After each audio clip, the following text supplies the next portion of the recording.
Hey everyone, welcome back to the channel. Today we're going to do just a basic introduction of version 9 software.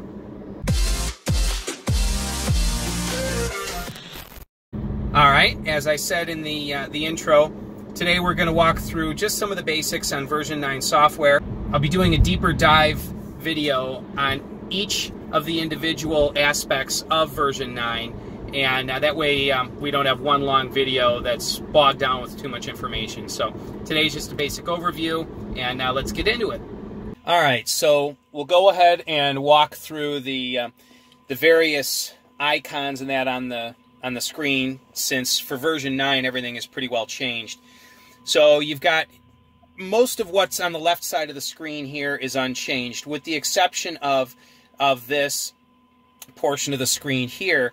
It's now laid out a little bit differently, and it used to be you could go between different windows and get it to stay, and now it doesn't. It snaps from one to the next, which is kind of irritating, because I used to prefer having it set like that so I could see my long-term efficiency and my use today at one time, but it snaps from one to the other. So that's the major change there. Going along the top, you've still got the lock-unlock icon. You've got the clock, temperature, 34 degrees Fahrenheit. The navigation directions are moved from the right side of the screen to the left, but we'll get to that in a minute. So now you've got the Tesla icon there. And let's see here. You now have added to the screen, you've got Atari Games that you can play here once it loads. So, kind of fun. You can,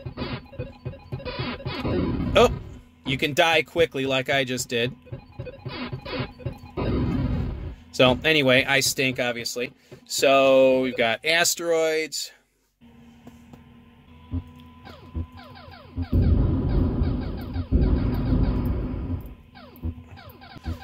Anyway, so that's that, and obviously you've got missile command, and so that's that little Easter egg there, kind of fun. Go along here, you've got driver profile, same as before, and home link. Now these icons used to be located at the center of the screen, they're now over to the right. So these selections here used to be on the left side of the screen, they're now on the right side, and that changes the map. And so all of the directions will now be on the left side of the screen. So we'll go ahead and call something up here on the voice. Navigate to subway.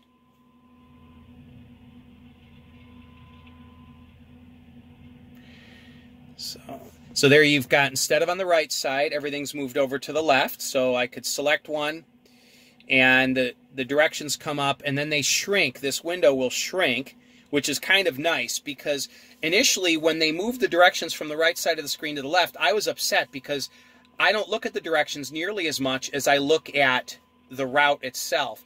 Well, the fact that it shrinks up out of the way is kind of nice, because you can see the route more easily, and so that's kind of nice. Also, it's different in that it only tells you the next street that's approaching. Now, you can pull this all the way down to see all of the directions there, but it shrinks itself up and out of the way, and you can only see the one next street. It used to be you could see the next couple of turns, and I think this is just more concise. There's a setting here that you can go ahead, a quick reference, and make some changes if you'd like, so that's kind of nice. Let's see here, we can cancel that trip. So coming back down and around, these icons are the same, but you'll notice the HVAC icons are a little bit different. So we'll go into the HVAC system here, and now you've got this completely different screen that comes up, and I'll go more deeply into this in another video, but the graphic is different because the way it functions is different, and it's adjusted the same way, but it definitely functions differently than it used to. So we'll shut that down. One kind of neat thing here is you've got this little quick icon that comes up, and that brings up web browser.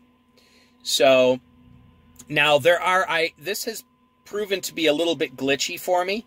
You'll notice that though the page came up, it's not loading. That has happened a couple times to me.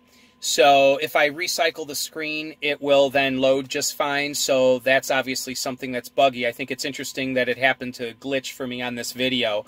But about 1 out of every 3 times I open it up, it just sits there as this blank screen unless I recycle the screen with the scroll wheels on the steering wheel. So a little bit annoying, but whatever, it is what it is. I've got my tablet mounted underneath my screen down here that if I want to do any web browsing, I can do that. But anyway, I'm sure they'll correct that glitch. So now the telephone comes up by that quick icon there, and your charging information you can access. Of course, you can access that by hitting that part of the screen anyway, so a little redundant. One of the nicest parts, though, is this energy graph. This was not available previously. This is completely new with the version 9 software, and you can change the scale. There's the energy use for the last 30 miles. Last night, my wife and I were driving the car together. She was driving the second part of the evening, and that's what this is. She's not quite as eco-friendly in her driving as I am. She had the heat cranked and was driving more aggressively. So it's just kind of funny. You can see those differences. But so you've got, again, 30-mile scale, 15-mile scale, or 5 miles, the last 5 miles driven, average watt-hours per mile, and projected range based on these last 5 miles. So you can see that it shows that I have 222 miles of range left, but if you look, my predicted is 235 miles of range if you take just the last 5 miles into account. Now, if I hit 15 miles, you can see that it doesn't change because my driving the last 15 miles has been the same.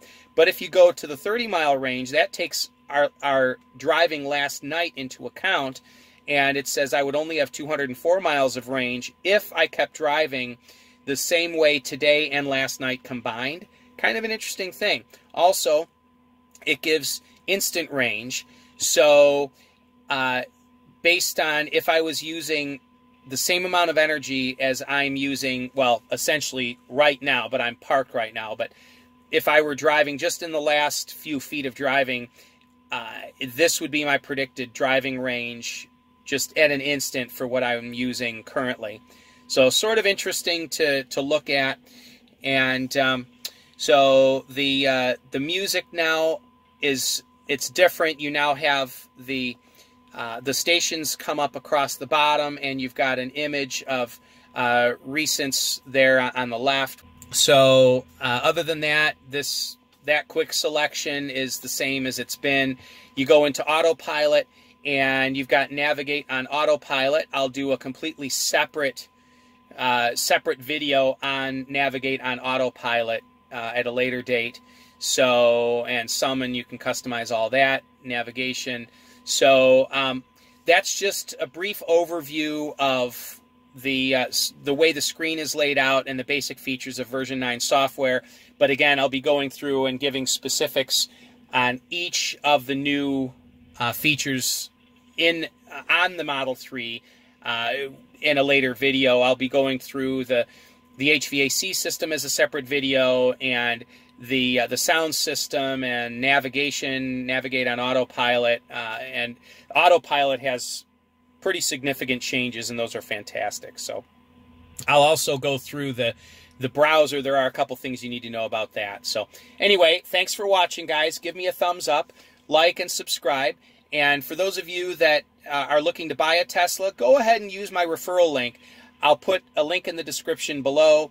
If you use my referral code, you'll get a break on supercharging, and every referral helps the channel. So anyway, thanks, guys. Have yourselves a wonderful day.